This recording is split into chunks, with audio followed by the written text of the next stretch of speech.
Hey, what's going on, ladies and gentlemen? My name is Rage, and we are back today with a quick update video here in regards to the ongoing event that's been the Negative Zone Harbinger. And if you guys may recall, this has been around now for pretty much the entirety of the last month and a half, with it signaling Chapter 1, but as well. First, it featured initially the Thunderbolt and Vigilante characters.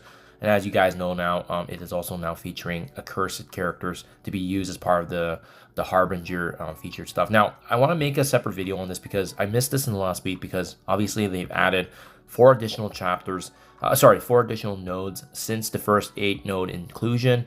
And I did make guides to go through all the nodes individually with the Vigilante team alone. And the reason I want to make this video, guys, is because I do strongly believe it is a strong trap event in the sense that it can potentially use up resources that you may not need to be using, especially building up teams and characters just to complete this specific event and game mode. Now, keep in mind too, there are still 4 more nodes coming after this is completed. So you can see here right now, there's 12 days remaining for this current running of the Negative Zone. And if what we're seeing from the rumors as well as the data mines is correct, there's going to be 4 more nodes getting added, and that's going to be featuring some sort of future arena team is kind of the guess right now, based on what we're seeing, based on kind of the bonuses that the specific team is receiving. So it's very possible in the future that the next team is going to be an arena team, and that's going to actually get featured, because how it worked initially with this event was that the first 8 nodes featured Vigilante or Thunderbolts, where they receive raid bonuses, and then the following 4 nodes, they took away the raid bonuses, and instead it has Cosmic Crucible kind of impacts. So if you had any kind of Cosmic Crucible team, in this case, Accursed is the only one that fits that mold there, because that's the new team that's getting released right now. They would be getting those bonuses.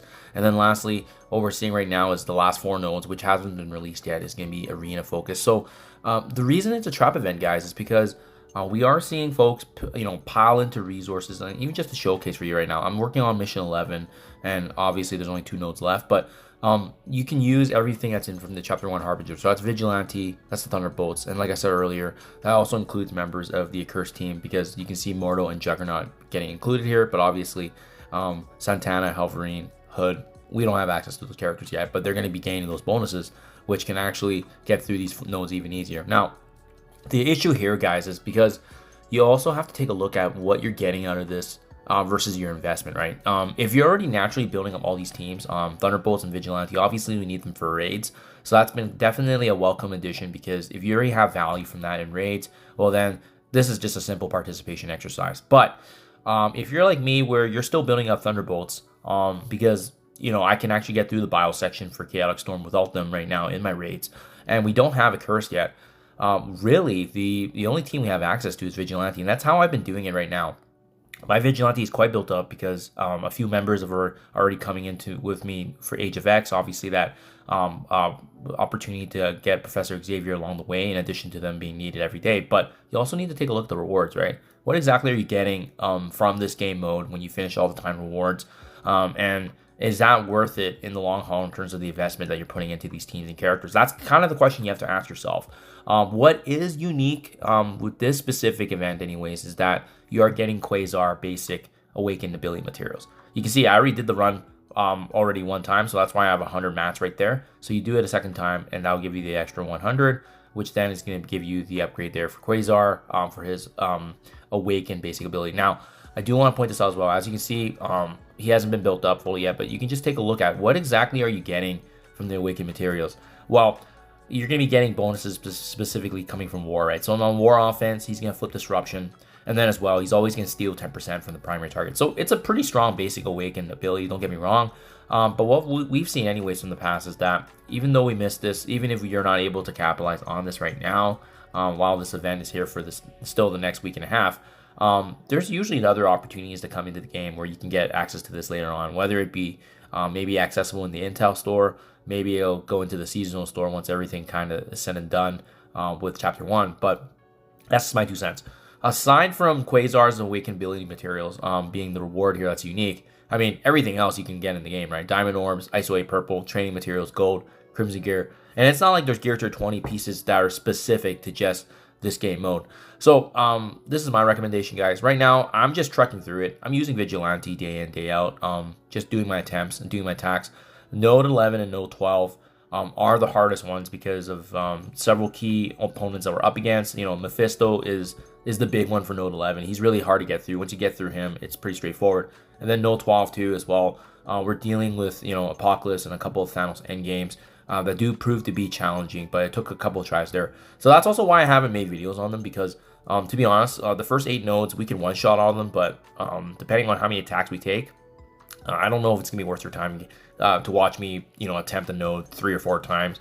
And also, that doesn't take away from the underlying strategy, which is basically just getting in your attack and taking down as many enemies as you can, and then rinsing and repeating the next day. So that's just my 2 cents, guys. Right now, I'm just gonna continue the grind. I'm gonna continue doing my attacks daily, and like I said, we still have time. We still have 12 days remaining before the next rendition of this event does come. So that's why I'm not pressured, but I want you guys to be aware that you don't necessarily need to be spending resources specifically for this one anyways.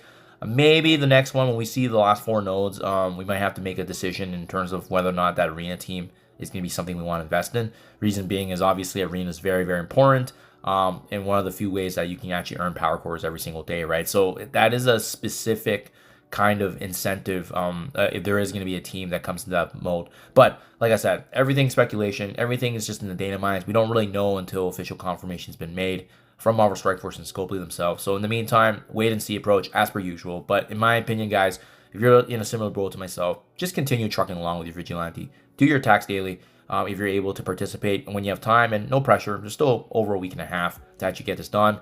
But in the meantime, you're able to finish it. You can take advantage of these rewards. And even if you don't, it's not really a big deal. And that's kind of why I want to drive home, right? It's, don't forget, FOMO is a big factor in this game, but this isn't exactly something you have to complete and finish. It's not unique in the sense that these Quasar basic abilities materials, they're not game breaking by any means. So it's okay to skip it if you're not able to participate. That's okay. That's really the message I'm trying to drive home as well. It's an optional kind of game mode that we can take advantage of if you have the right teams that you can participate. Otherwise, focus in on the other game modes that do bring you value every single day, such as raids, going through your war, Cosmic Crucible participation, as well as arena, because that's what's going to be generating the dividends for your account. Hope this is helpful, guys. Let me know what you think, comments below. Thank you for your time as always, and I'll catch you guys in the next one.